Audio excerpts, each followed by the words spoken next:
Hello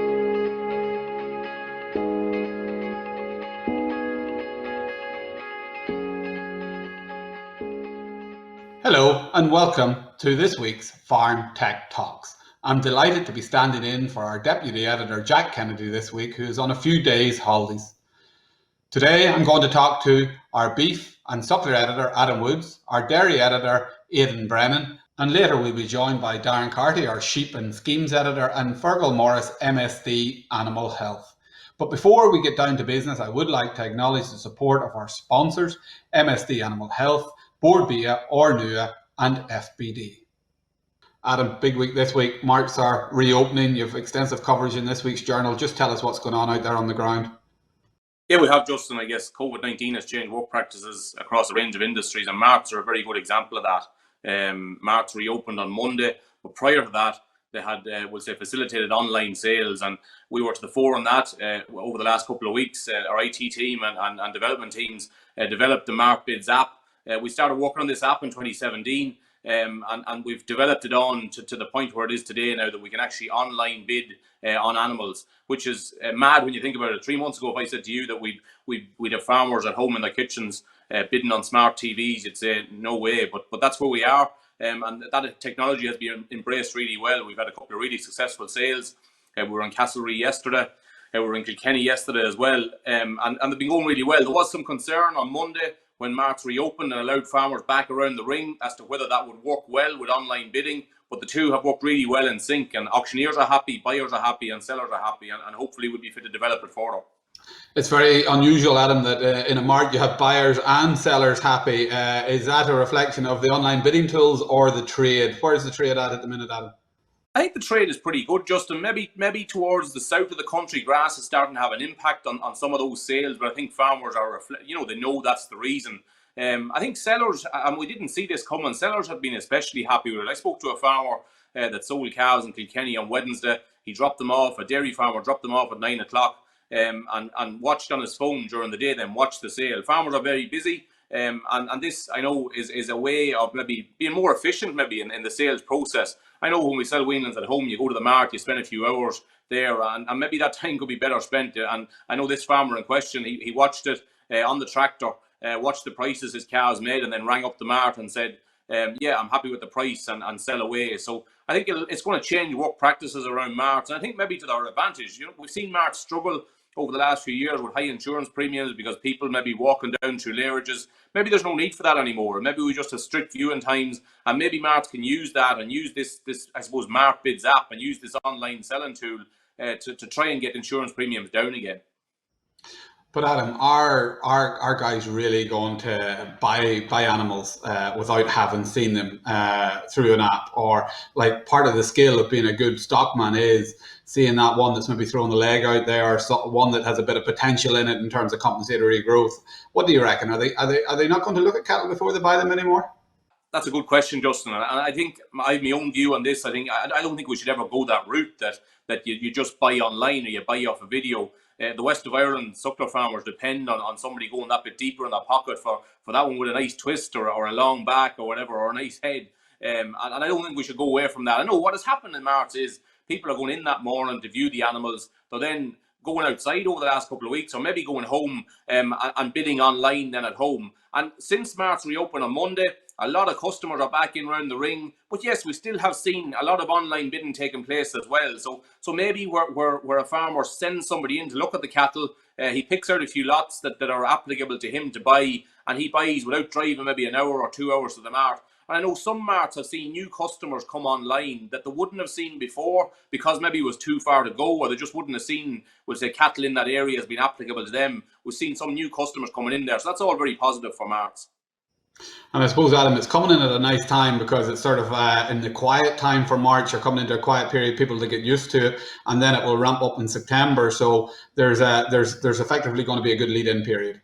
There is, and farmers have embraced this really well. We've old farmers, we've young farmers. You might think that old farmers won't embrace this, but I've been in Mart over the last 3 weeks registering farmers on the latest iPhones, the latest, we'll say, Samsung phones. All the latest technology is there, and I think almost everybody now has a smartphone, so it's very, very simple. We kept the app very, very simple. It's a very simple bid button, and that's key for the auctioneer, for the seller and the buyer, that everything is as simple as possible. And how did they get the app, Adam? Anybody wanting to download the app, what do they do? Just quickly talk us through the process.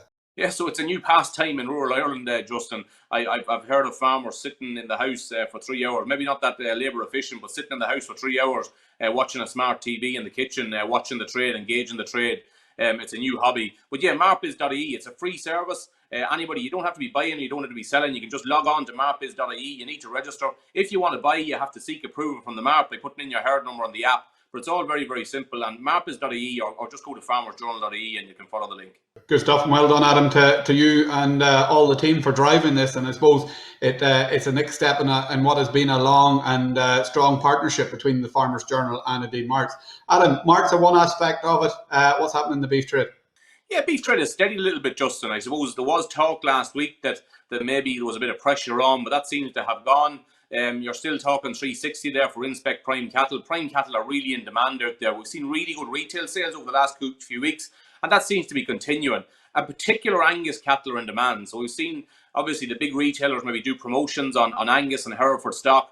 And I'm speaking to farmers this week who have maybe good continental cattle to go, and maybe they're delaying them until next week, but they would take Angus cattle at very short notice. And I've heard of flat deals of up at €4 for Angus cross heifers, obviously reflecting the demand there is there in retail.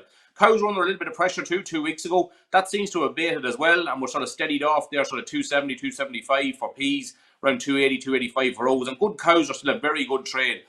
An interesting aspect this week is that we've hit over 1,000 head heading to Northern Ireland. The majority of those cows in the last 7 days. That's the first time we've crossed 1,000 head going for direct slaughter since autumn 2014. And it's really, really interesting that there's a big, big demand up north for mince and for food service demand, and that's reflecting that. And rather than maybe increase the price a lot higher in the north, those, we'll say, factories and processors have moved south to source cows. And really, I've been saying it for the last 3 weeks. I've seen cows in Mart, good quality young cows. Really, that's the place to go. If you have 2 or 3 cows there, the Mart is the place for the moment, because you have a couple of real strong customers around a lot of rings in the south of Ireland buying up those good, we'll say, flesh cows. And look at it, it's reflective of the demand that's there north of the border. That's a very important piece of advice, Adam, in relation to cows. If you're only selling a couple of cattle a year, a couple of cull cows that didn't go and calve, or maybe lost their calves and you were fattening them, taking them to the mart will give you a bit more selling power, maybe than just turning up at the factory gates with them of a morning. Adam, I see the graph of the week in the Farmers Journal this week is UK prices. And certainly farmers will look on enviously at that in terms of to see the way prices have gone in the UK. Why are we not coming closer to that, or why do you think we have stalled yet? You look at in UK nearly now the price is higher in sterling terms than we are in euro terms. Yeah, if you take cows, I've just talked about there, Justin, even in the north of Ireland, there's a 40-50 cent price differential there between south and north. Obviously, there's been a big push in England towards, we'll say, buying their own brand beef. With Brexit there, supporting your own farmers, and really they place their own beef in quite a high position there as regards marketing and supermarkets and that. And that's one of the reasons, I guess, why maybe we're never going to get to that height. But yeah, there's really good demand in England. I think a rising tide will lift all boats, and I think in time that will feed back to us. But we're definitely not seeing that much at the moment, and there's a big price differential even there between the south and the north at the moment. Where do you see it going, Adam? Where do you see the trade heading in the next couple of weeks? I think prime cattle, Justin, it will be tight. Speaking to farmers on the ground, sheds, there's very little cattle in sheds as of now. And grass cattle, we'll say, generally won't come online maybe until August or September. So I think those prime cattle will see good demand for those. Our young bull kill has fallen off, and usually they'll be coming on stream now, we'll say, to back up supplies for factories. So I see prime cattle right through maybe until September, October, being a pretty good trade there. And hopefully the current weather conditions, we've got some rain. The weather conditions was impacting maybe in the south in terms of cows, and dairy farmers and maybe other farmers were offloading maybe stock that weren't priority on the farm, and that was adding a wee bit of pressure on the market. But I think that has abated now with rain coming maybe for the weekend. Hopefully that'll take off the pressure again. And Adam, you mentioned the bulls, and I know you're killing bulls in Tullamore. Are you all gone? Are you finished in Tullamore, or how did you get on? Yeah, so we've 6 bulls left, Justin. We've killed them there sort of from 355 to 360. Not great, to be honest. We need the price to be close to €4, and we're going to have to look at that whole system down there. Once we've all bulls killed, we'll have 3 years of bulls then through the system. And I think it's time then to sit down and see where we're going, because speaking to factories, they just don't seem to have an appetite for those bulls at the moment, and they've won that battle because farmers on the ground have voted with that, and they've taken out the Bordezo, and they've squeezed a lot of those cattle, castrated a lot of those bulls, which is disappointing because we've shown in the past that those systems are the most profitable. So it's question time now in Tullamore as to what we do. Do we reduce cow numbers and head down the steer route? I don't think that's going to be any more profitable than what we're doing at the moment. So we'll just have to reflect on that. A big challenge, Adam. I think you were telling me earlier when we were killing, when you started killing, you say 3 years of bulls through the system, but in that 3 year period, the price you're getting for the bulls has dropped €250 a head. Absolutely, and no system can do with that. In terms of costs are the same. It's just beef price. We need it to be €4. Like we killed bulls in the first year in 2018 up at 435 base. Which was a great price, and we're down a lot of money at the moment. Yeah, Adam, you mentioned weather, and I know in Meath here we had a bit of rain, good bit of rain actually last night, and you can see the place starting to green a little bit. More rain forecast for the week ahead. Where do you see it going, and what advice are you giving beef and suckler farmers? Yeah, it's a tale of two halves, Justin. Up in Cavan here, we've had enough rain now. We can turn off the tap. We want the sun again, but down south and in Tullamore, we're still struggling, and we need a lot more rain down south. Like, to put it into context, I think we grew 10 or 12 kilos this week on the farm. We need to be growing 50 or 60. Their demand is around 50, and usually we'd be growing maybe plus 60, and you'd be taking out a few paddocks. So there's huge challenges in that. Farm cover has dropped off. We went in with meal into the heifers. That's working quite well. But we're going to struggle there for a while now. Now, there is rain, I think, forecast for the weekend. We didn't get a lot of rain yesterday, and hopefully we'll get more towards the weekend. Aidan, if I could go to you just maybe to keep the weather theme running through, what are you seeing out there in dairy farms in relation to weather? And a lot of reseeding done with farmers, maybe a bit more. Some farmers maybe having a bit more time in their hands with COVID lockdowns and whatnot. How are those reseeding swards getting on? Yeah, sure. On the reseeding front, Jack, was fairly mixed, or Justin, I should say, fairly mixed. Like anything that was sown in April or early May, that has got very little rain since it was sown. So a lot of those grass seeds have been struggling. Now, some of the earlier ones, then the grass seeds are still struggling, but the weeds are thriving. And when weeds get established, they can really outcompete the grass. They have longer root structure. So even though it was dry, some of those were still growing well. And I have some footage there of some reseeds I've seen in the last week or so, full of weeds. Lamb's quarter, dominant throughout that. So they need to be sprayed now. And I suppose, because it was so dry and because grass is under so much pressure, a lot of farmers were reluctant to go in with a spray because it would actually set the grass back further. But I think now that most of the country has got some rain, I think now it's time to do it. I suppose one of the issues that farmers are having, farmers in a nitrate irrigation have to sow clover with their seeds, with their grass seeds, and a lot of the clover safe sprays, they're probably not as effective at treating some of the more dominant weeds than a lot of the clover safe sprays aren't as good at killing weeds as the non-clover safe ones. So some farmers now are considering going in with killing off the clover with the weeds and sowing clover back again afterwards. Just because I think that makes sense. It's more important to have a weed-free sward than it is to have a clover sward, because you can put the clover back in again later on after spraying. So that's just a point to note on it. The other thing is, as soon as you're allowed to graze after spraying, and as soon as you wouldn't do, provided you wouldn't do damage or pull up grass seeds, get it grazed ASAP, because that's going to really help with the tiller. Look, the forecast for the next week or so is that very mixed. Should be a good bit of rain. So you'd expect that those kind of grass seeds will really respond to that, and you want them to tiller out. You want them to get grazed to tiller and spread, and so that's kind of on the grass seeding front. Just in terms of rainfall, as I reiterated what Adam was saying, still fairly mixed. In my little part of the country here in Tipperary, you only got 2 mil of rain over the last couple of days. whereas I know in other places it was 15, 20 mils. So it is very regional yet. I know I would say, looking at the forecast, we should, most of it, everywhere else should get sufficient rain over the next week. And really, like, you'll be talking about that, if that happens, the kind of restrictions in terms of growth should be well eased, and almost back to normal in terms of growth rate. But average farm cover will still be down on a lot of farms. But at least if you're growing as much as what the herd are eating, it'll be building up over time.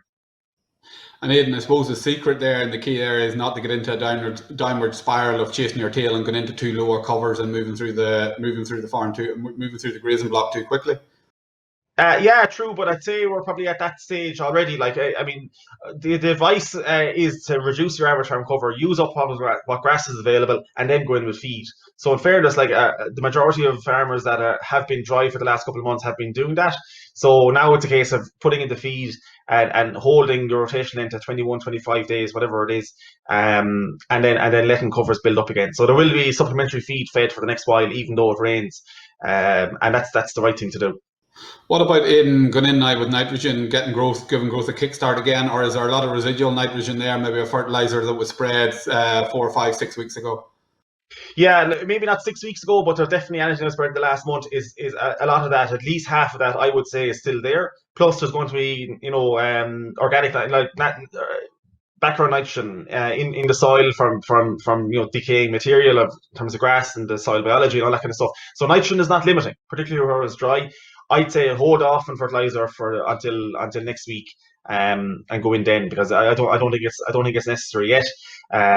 If it's not limiting, putting on more of it now is not going to boost growth. Moisture is the most limiting factor. Now that we have the moisture, let that do its business, and then go in with nitrogen next week.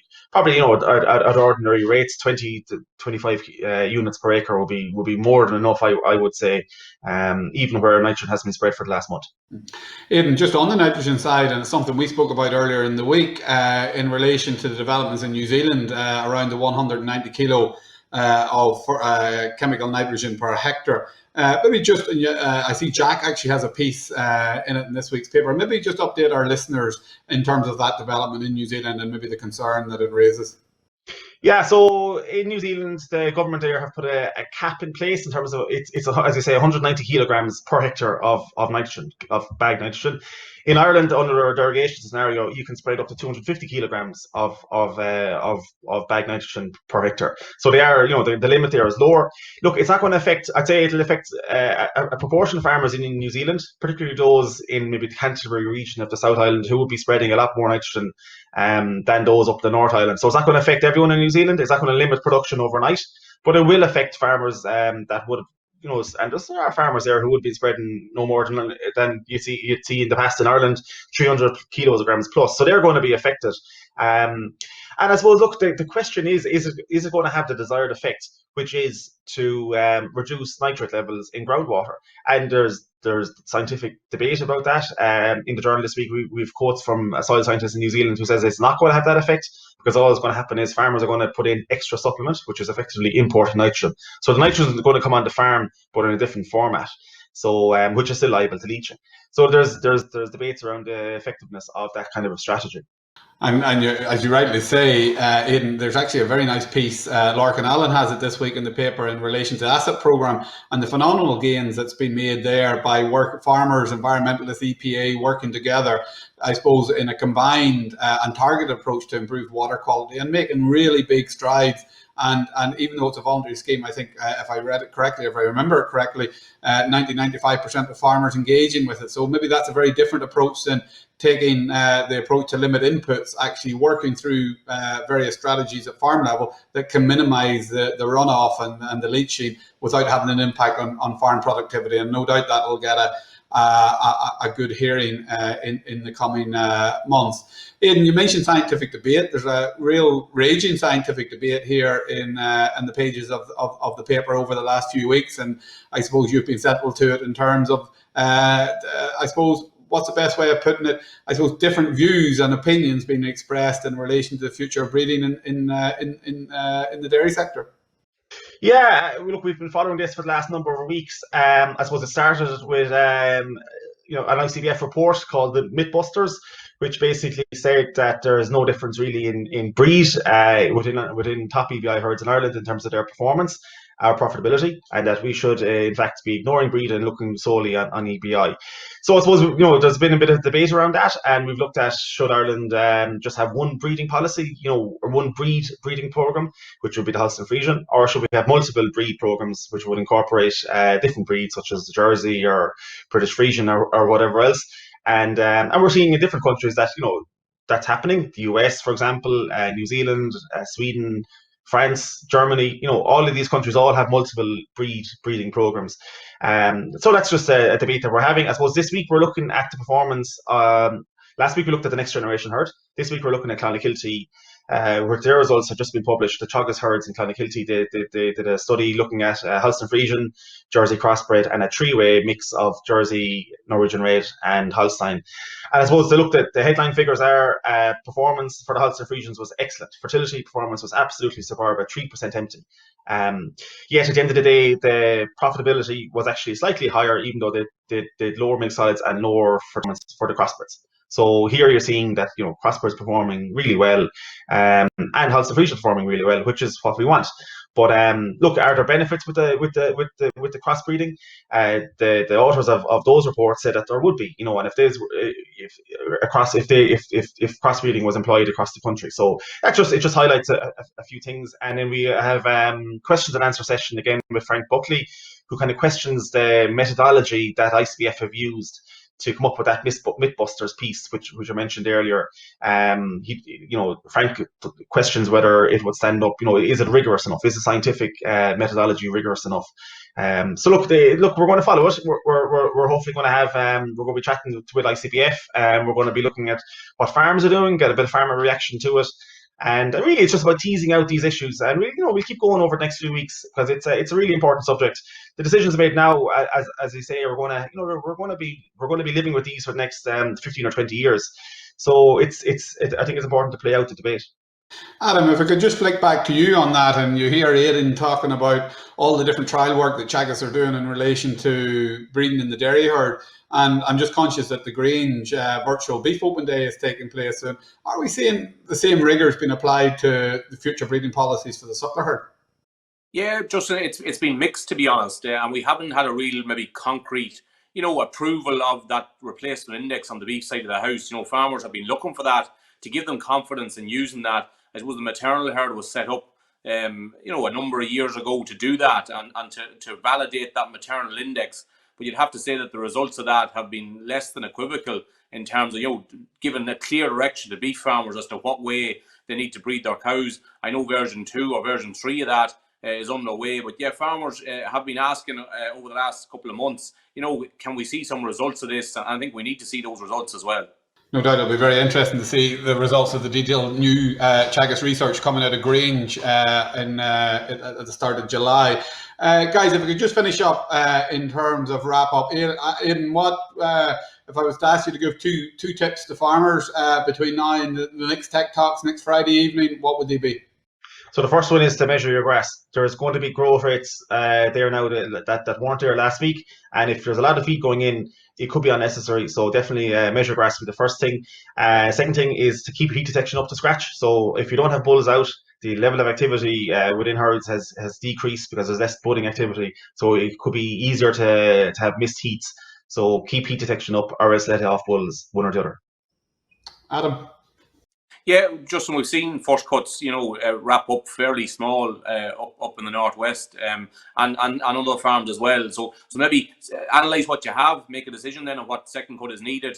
And the second thing probably is on BDGP. The 30th of June is coming up fast. That's the date you need to have your 4 or 5 star bull in your herd. If you don't have an eligible bull in your herd on that date, there's fairly hefty fines there for BDGP over a number of years. So really important to check that. You can check it on icbf.com. And go in and make sure that you have an applicable and eligible bull in your herd on that date. Okay, guys, look, thanks very much, and look forward to touching base again next Friday. Thank you.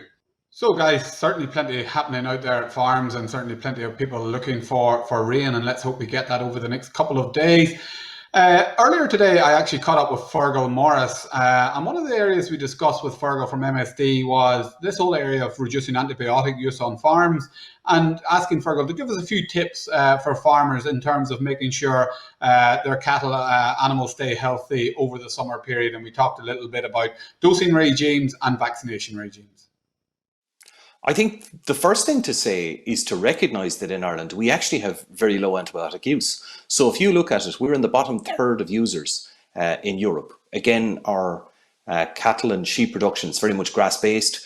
Most animals never receive an antibiotic. And if they do receive an antibiotic, it's for treatment. So there's virtually no preventative antibiotics used in cattle or sheep production. In pig and poultry, in the past, we would have had a situation where antibiotics were used for prevention purposes to prevent respiratory disease or diarrhea in particular. But I'd say our poultry industry in Ireland is virtually antibiotic free at this stage. They've done great work to try and reduce the level of antibiotics used, and they very much use vaccination, better hygiene, better biosecurity, better temperature control. They're very controlled environments. I mean, if you try to get onto some of the top poultry producers in Ireland, they have a shower in, shower out policy. If you're a vet, for example, trying to come to the farm, they even actually have some of the really biosecure ones. You have to send a fecal sample to get tested for E. coli, Salmonella or Campylobacter before you go to the farm. And if you're positive for one of those, you don't get on the farm. Like, you look at that level of biosecurity by comparison with a hospital, for example, it's in a different league. And I think that our farms, more and more biosecurity will become a big issue on especially large dairy or beef farms to try and keep out any potential pathogens. The level of disinfection will improve, management will definitely improve. So if you improve nutrition, you'll tend to have less disease. Ventilation in larger herds, they'll really have to focus on ventilation. There's certainly areas that can reduce the level of antibiotic use. Vaccination, though, is key in terms of preventing disease. So the big users of the main places that we use antibiotics in cattle would be diarrhea and respiratory disease. So if you can prevent those diseases, and at the moment, only about 20% of calves are vaccinated to prevent respiratory disease, and only 20% of cows are vaccinated to prevent diarrhea in the calves. That's certainly an area we can work on. I would say the old brown powder that was used, the CTC or oxytetracycline powder, there's still some of that used, mainly for treatment. People use it when they have a big outbreak. That uses a large volume of antibiotics, and it's not even very efficient. There's resistance issues.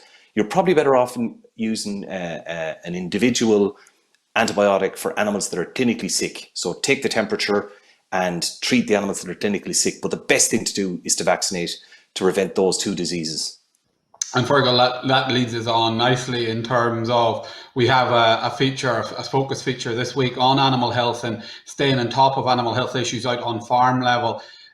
Farmers at the minute, probably what's going to dominate the agenda over the next couple of weeks will be the midsummer dosing regime, staying on top of the worm burden. And you talked about vaccinating for respiratory diseases, but also proper dosing regimes is a very important part of making sure those lungs are healthy, really before they go into the high stress housing period. So I suppose, what advice would you give farmers today that are thinking about dosing now, and I suppose looking ahead to the housing period and making sure that they have all the vital organs in a healthy condition ahead of housing next autumn? Yeah, it's a very good point. As a company, we're not really in the anthelmintic space and the wormer space, but this is such an important area. Over the summer months, worms, if they're not treated, can result in enormous losses. So we tend to use a huge amount of ivermectins, whether that is the likes of Ivmec or the generics, and then there's Doramectin and Moxidectin, the other long-acting wormers, and they work really well. We are beginning to see some resistance, though, and I think a rotation of wormers might be a good option. The only issue is, if you look at the other classes that are out there, the likes of the benzimidazoles, the white drenches, to give an oral drench every 3 weeks it's a lot of hassle, and convenience is an issue. There is a pulse release bolus, the Repidose pulse release bolus that releases oxybenzole every 3 weeks. That's an option. Levamisole, again, they're either oral or injectable options, which increases the it's just difficult from a compliance point of view. One other option to reduce the level of anthelmintic use would be to vaccinate to prevent lungworm. So the Huskvac, which is a vaccine that's been around for a long time, it used to be known as Dictol. It basically almost disappeared, but it's back again because, like that, we've seen issues with ivermectin resistance, not so much with lungworm, but with some of the gutworms. But the advantage is that you can vaccinate and reduce the level of dosing, because certainly from now on, we've had very dry weather, we've had very little lungworm up to now, but wet conditions plus warm conditions are perfect. So we'd expect to see a lot more lungworm in calves over the next few weeks and months.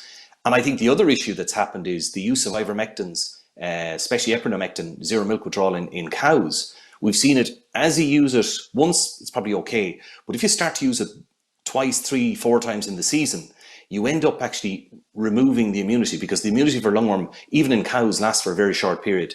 So again, the lungworm vaccine is an opportunity there to maybe re-establish immunity.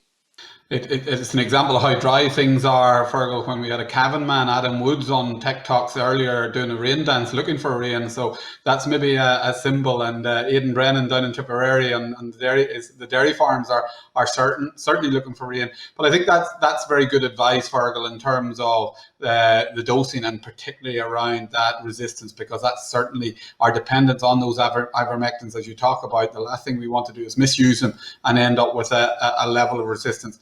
Fergal, just a quick one, because it's actually a question that a farmer asked me earlier on this week. January, February suckler cows, is it too early to actually vaccinate them yet for respiratory, or can he go in and vaccinate them now and that would cover him for the housing period? In general, with respiratory disease, something like IBR is a very good question now with IBR. So IBR is a disease, we didn't have it until 1989. We imported cattle in 1989 that were positive, and it's spread now to more than 70% of the herd. It's extremely contagious. We've all become experts in epidemiology at this stage with coronavirus, and we talk about a reproduction rate of 2.7 or 3. So one person will infect 3 more people with coronavirus. IBR, if one animal is infected, they'll infect the next 7 animals they come in contact with once they're shedding the virus. It's extremely contagious. And on top of that, it's a herpes virus. So like the cold sore, once you're infected for life. And very often, actually, animals that once they get stressed, they start to reshed it again. So I'd say with IBR, the best thing you can do is start to vaccinate at about 3 months old. Most of the calves will have immunity up to about 3 months from their mothers in colostrum. But from 3 months onwards, once you vaccinate, you'll prevent them from getting infected with the field strain of the virus. And then you can do it 6 months later, and then you've got 12 months immunity thereafter. With the other viruses, the likes of RSV, PI3, and definitely Pasteurella hemolytica, the bacteria that causes pneumonia, you're probably maybe better off to wait until the risk period. You can vaccinate now for sure, and you've got very long protection from some of the vaccines. But some of them might only last for 12 weeks. So the intranasal vaccines for RSV and PI3 only provide about 12 weeks activity. So if you vaccinate now, you'll definitely need to vaccinate before the risk period. And the risk periods, weanlings are really prone to respiratory disease. And I'd strongly recommend boosting them 2 weeks at least, or a month before the risk period, which is weaning, and potentially before housing. But once they're covered before weaning, you'll cover them through the housing period as well. Okay, good to hear from Fergal Morris there. And now I'm delighted to be joined from his car, I believe, is our sheep and schemes editor, Darren Carty. Darren, you're literally on the road at the minute, obviously pulled in. You've been on the road most of this week, going around Marts in terms of rolling out Martbids with Adam. Adam has given us a good flavour of what's happening in the Mart trade and Martbids. What are you seeing happening out there? Yeah, Justin, so we're doing a bit of setup. So we were there for the last couple of days, and one of the sales maybe that Adam mightn't have came across is there was a sale in Castlereagh on Thursday, and there was a special entry cows and calves. And what we seen, I suppose, there was plenty of them in for good units, so a good suckler cow and a good strong calf at first, and they made anywhere from 1,500 to 2,000. So there was plenty of life in that. I suppose, look at it, similar to what Adam said, is that marts are still coming to terms with say having buyers back around the ringside, maybe operating online as well, and also managing the whole sellers piece as well. But in general, I think the overall appreciation is that it's great to have buyers back around the ringside. Small bit trickier on the sheep side sales of things, because as you know, a lot of sheep are sold out in the yard in the pens by the auctioneer going along. So in general, what a lot of marts are doing is maybe skipping every second pen with sheep while sales are small, which can be done at the moment. And this is allowing more sellers to get in around the ring. And looking for some of the marts, if it's factory sheep, you have maybe 6, 7, 8, 9 main buyers, and they're generally being looked after. It'll be a bit trickier later on in the year when we start getting into store lambs and say sheep breeding sales. But look, I think we'll take every week as it comes with the restrictions at the moment, and there might be further changes by the time they come up. Thanks for that, Darren. Darren, when we spoke to Adam earlier, he was saying about the beef trade maybe steadying a little bit, and maybe the mart trade for cattle coming back a little bit because of tight grass supplies. Where's the lamb trade going, both in terms of the marts and the factories? Yeah, I suppose, Justin, I don't want to be flippant with this answer, but it's like a switch went off on the calendar 2 weeks ago, and ever since factories have been trying to put downward pressure on the trade.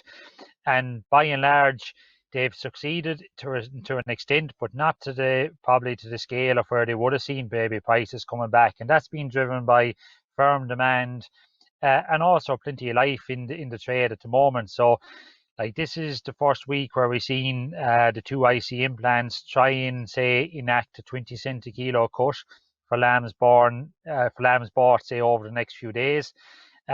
It's early days yet to see whether that materialise. Other factories came back about 10 cent a kilo. Where it's looking at the moment is that lambs are still being bought at the top of the market at 570 to 580 a kilo. Non-quality assured lambs, maybe lambs go trading in smaller numbers, you're looking somewhere around 560 to 570 a kilo. So like, there is maybe a bit of market pressure in export markets, but lamb numbers are tightening slightly as well on the back of maybe, like you said there, what Adam was saying, tight grass supplies. And also what we've seen is the big flush of maybe February lamignos, the progeny of them are probably out of the system now, and we're probably in a bit of an in-between before there's a big flush of, say, mid-season lambs on the market. So hopefully that will, say, help it to steady. But I suppose the next sort of 48 hours will be a big one, because there'll be a lot of phone calls done Saturday, Sunday as of buying lambs for Monday. So I'd be saying to farmers is, look at try and bargain for the most you can get. And also the one thing we're seeing is there's a bit more lax on carcass weight. A lot of farmers getting 21 kilo carcass weight at the moment, where factories are trying to curtail that to 20.5 kilos. So if a bit of pressure is coming on price, maybe you can get that extra half a kilo to I suppose soften the blow of prices coming back. Darren, just staying with the lamb theme, you're leading one of the projects for us up in Northern Ireland, the Northern Ireland sheep programme. Just conscious, how's that going, Darren? And are you able to meet up with the guys? I know you've a report in the paper most weeks, but how are you managing to keep the guys together and keep that discussion going between the farmers during COVID?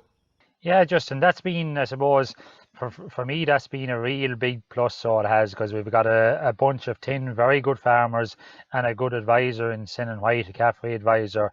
And all the farmers have a real good appetite. They're all keen to be involved. And just as restrictions were coming down, we were planning 3 or 4 farm walks this year, events, meetups. And that is, I suppose, maybe throwing a bit of a spanner in the works. But the farmers, they said, they're keen to be involved, keen to, say, I suppose, interact. And for the last few weeks, we've held, I suppose, no different than what we've done here in the Farm Tech Talks. We've sort of held a webinar, got the farmers on. We've had a few, say, specialist speakers talking to them via these means as well. And that's something that has helped to keep, I suppose, maybe the discussions going. We set up a WhatsApp group between the farmers, so they're putting updates in that. And that, look, while nothing will beat the real thing of calling to farms, going on and seeing what's happening, it is getting around it, and it is keeping, I suppose, maybe farmers up to speed. Like, there would be some issues, and no different than the west-east divide at the moment. You'd see that our 2 farmers in Fermanagh, Trevor and Ruth Nixon and Robin and Marilyn Mayers, they're actually having one of the best years that they have because they're on heavier ground and grass growth is excelling. Whereas if we go up to Antrim and maybe not too dissimilar, maybe to ground that say your farm as well, is that they've been burnt and scorched out of it, and they're trying, I suppose, maybe waiting for this week's rain and waiting for more. So we have been able to keep in touch with them and maybe, I suppose, maybe farmers sharing what they're doing, feeding meal to lambs, getting around problems, and then our advisor sending he's say on the phone regular to them as well and keeping them up to date. And there's a good backup crew there in Caffrey, of in particular the environmental team, and they're active on the ground and active on webinars and keeping them up to date as well. Yeah, as you say, Darren, Fermanagh land coming into its own, whilst the Irish Peninsula and County Down turns into the Sahara Desert. So, Darren, another interesting article you had, because obviously building work has kept going on in farms to some extent, and a big part of the cash flow of that building work and whatnot is VAT and reclaiming VAT as well. And you have a very interesting article on the buildings pages this week in terms of how farmers should go about reclaiming VAT. Yeah, like Justin, that's an interesting one because it's something we see every year and we hear from maybe talking to accountants or talking to farmers, is that they didn't realise they could claim back VAT, or if they were claiming back VAT, they didn't realise they could claim it back and the extent of stuff that they can. And I suppose what we're seeing at the moment is that, or say where I suppose the latest is that there was changes made in January last year. For now, you can only make a claim within a calendar year. So just say if I have invoices or VAT to claim back from last September to now, I have to put in a claim for 2019 and then I have to put in a claim for 2020. The other big change that has maybe caught some farmers and why farmers have maybe let it build up for maybe 2 years is that it now all has to be completed online. And in the past, you could get your VAT 58 form, you could fill in, say, your invoices onto it, and you had to send in a copy of your invoices as well. That's all changed now. You have to upload the information on your invoices. You don't have to send in your invoices, which is a good change. And then the say payment will be made straight into your bank account. In the past, that would have came maybe a check in the post as well. And all of that has to be done through the revenue website. So you have to, I suppose, maybe register first for it, get a password out, or have some documentation to hand. And there's a good bit of detailed information in this week's article. But the big question on most people's mind is, what can I claim back on? And it's any, say, new building work. So you get it for building new slatted shed, new cattle crush, any sort of fixed equipment like that, but you won't get it like for maintenance on that. Likewise, you get it for putting in a new farm ordinary, but you wouldn't get it just for, say, maybe topping up with stone. And also the big one, what we've seen, we talked about land in Fermanagh. We'll look at land in parts of Roscommon, parts of my own county in Galway, Cavan, all of the counties where there's maybe a bit of marginal land. There's been a lot of work in maybe land reclamation, drainage, shore and all that type of things, and all of that is say eligible to claim back VAT on. And it can be quite significant in that if you're paying 23% VAT, you wouldn't be long, say, getting a good bill together. The other one, last piece of advice to give on that is that you need to have a minimum of 125 euros in your claim.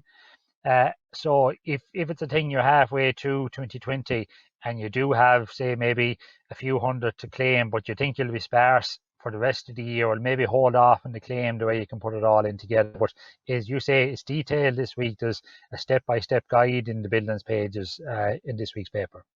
So definitely there's an opportunity there for farmers to cut some of the costs. As you say, Darren, it will be substantial at 23% on some of the products. Darren, I asked the other two lads, Adam and Aidan, there to give me a couple of tips for the week ahead for farmers. What's your top 2 tips for this week for sheep farmers?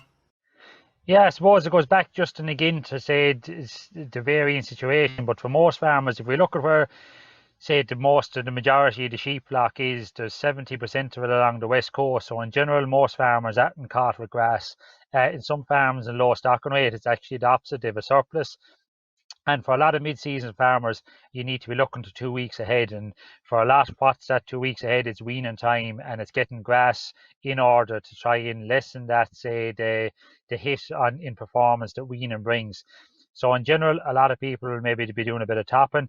Look at topping where it's needed. It's well worth it. But like I see a lot of fields and they may be topped for aesthetic purposes, and it's not doing a lot, say, of good to the grass. If you're going in topping, the best thing is with a disc mower or more that can go down to 3.5, 4 centimeters, clean all of that, say, dead material out or that lower quality grass.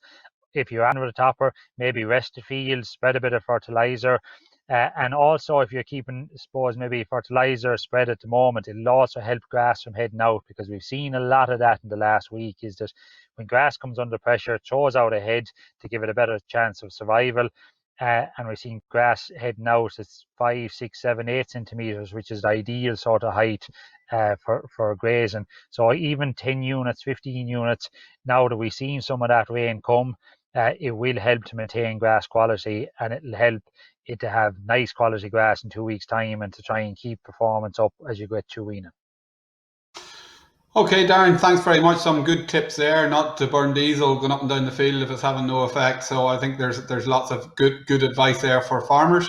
So that's it for this week, guys. Don't forget to touch base every week on farmersjournal.ie for our Tech Talk series, where you can get up to speed on what's happening out there in the ground from our specialists. I would like to thank our sponsors once again, MSD Animal Health, Board Bia, Ornua and FBD for their ongoing support. And I'll be back in the seat again next week with Jack Kennedy taking another few days holidays. Look forward to seeing you then. Stay safe, safe farming.